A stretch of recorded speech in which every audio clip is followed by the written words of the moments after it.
warahmatullahi wabarakatuh. Semangat pagi anak-anak. Jumpa lagi dengan saya Miss Indah. Bagaimana kabarnya hari ini? Kabar baik bukan? Ibu berharap semua dalam keadaan sehat selalu dan tentunya masih semangat walau belajar dari rumah. Kali ini kita akan belajar kelas 4, tema 5, pahlawanku, subtema 2, pahlawanku, kebanggaanku, pembelajaran 3. Sebelum pembelajaran dimulai, marilah kita semua berdoa sesuai dengan agama dan keyakinannya masing-masing. Indonesia memiliki pahlawan yang sangat membanggakan. Mereka berjuang untuk membantu orang lain. Kira-kira pahlawan siapa ya yang hari ini akan kita pelajari? Yuk kita cari tahu bersama-sama. Kamu sudah belajar tentang memar. Sekarang kamu akan belajar tentang cedera luka dan lepuh. Kamu akan dapat menolong teman atau mereka yang membutuhkan. Nah anak-anak, kemarin kita sudah belajar bagaimana mengobati luka memar dan cedera. Sekarang kita akan belajar cedera luka dan lepuh. Cedera dalam dunia olahraga dapat dikategorikan menjadi 3 tingkatan, yaitu cedera ringan atau cedera tingkat pertama, cedera sedang atau cedera tingkat kedua, dan cedera berat atau cedera tingkat ketiga. Dengan memiliki pengetahuan tentang cedera dapat berguna untuk mempelajari cara terjadinya cedera, mengobati, menolong, menanggulangi atau kuratif, serta tindakan pencegahan atau preventif. Cedera luka. Cedera luka atau luka didefinisikan sebagai suatu ketidaksinambungan dari kulit dan jaringan di bawahnya yang mengakibatkan pendarahan yang kemudian dapat mengalami infeksi. Luka dapat dibagi menjadi 2, yaitu luka lecet dan lepuh. Luka lecet atau abrasi yaitu cedera goresan pada kulit. 1. Bersihkan bagian yang terluka dengan sabun antiseptik. 2. Tekan perlahan bagian luka dengan perban atau kain bersih. 3. Oleskan bagian luka dengan krim antiseptik. Sekarang kita akan pelajari tentang cedera lepuh. Lepuh adalah cedera gesekan pada kulit.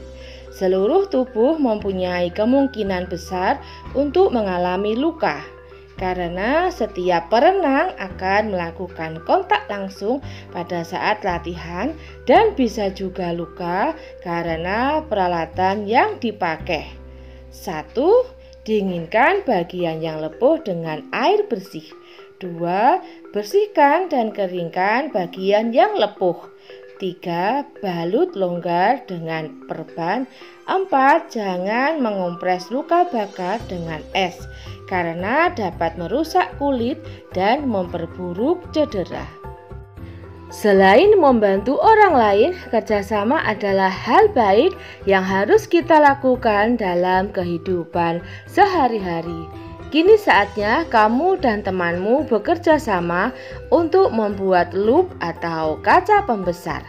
Kaca pembesar ini dapat digunakan untuk membantu melihat objek yang sangat kecil. Misalnya untuk membantu pekerjaan tukang jam. Cara membuat loop atau kaca pembesar sederhana. Alat dan bahan. 1. Kantong plastik bening atau botol bening dengan permukaan rata. 2. Air. 3. Kertas dengan tulisan-tulisan yang kecil. Langkah kerjanya: 1. Isi kantong plastik dengan air. 2. Ikat kantong plastik. 3. Letakkan kertas di bawah kantong plastik. 4. Bandingkan tulisan asli dengan tulisan yang terlihat dari plastik. 5. Ulangi dengan kantong plastik berukuran 1/5 kali lebih besar atau lebih kecil. 6. Bandingkan hasilnya. Apa perbedaan antara tulisan asli dan tulisan yang terlihat dari plastik? Tulisan asli ukurannya sama, sedangkan tulisan yang dilihat dari plastik lebih besar dan lebih jelas. Mengapa perbedaan itu bisa terjadi? Salah satu sifat cahaya adalah dibiaskan.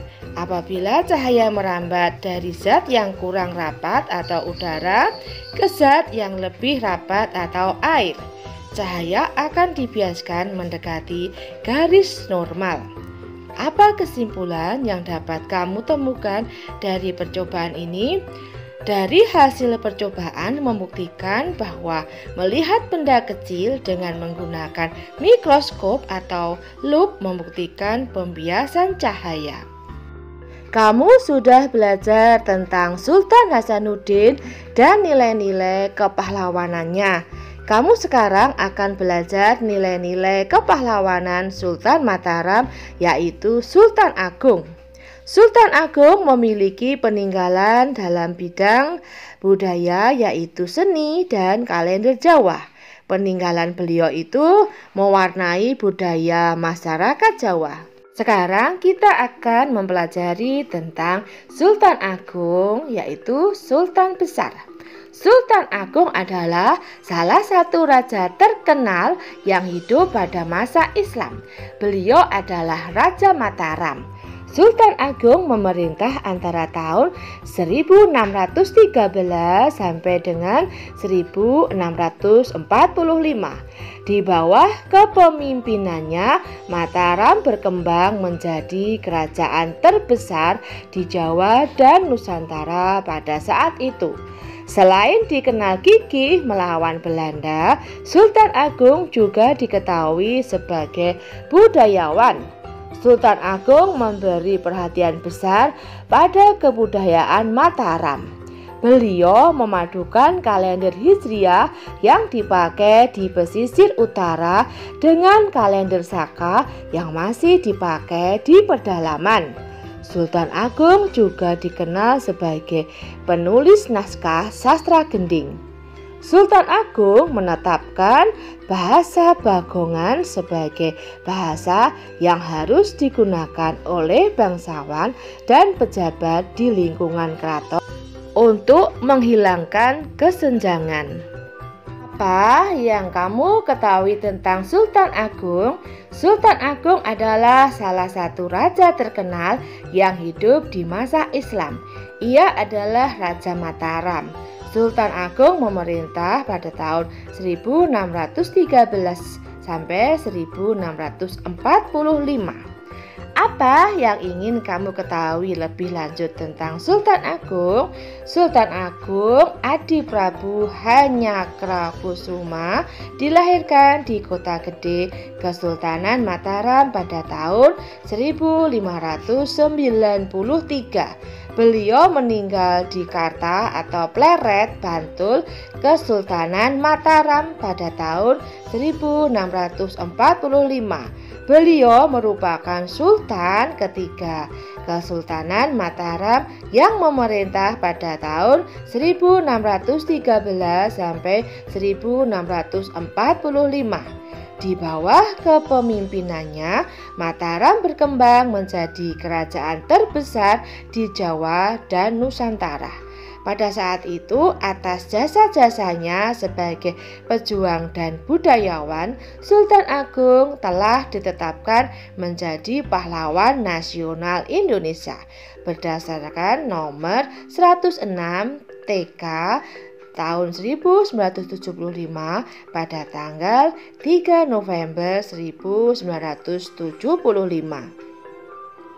Demikianlah video pembelajaran kali ini. Semoga bermanfaat. Jangan lupa like, comment, and subscribe-nya ya. Bye bye. See you tomorrow. Wassalamualaikum warahmatullahi wabarakatuh. I'm an icon, man. And my girl about a 10. I should fuck her in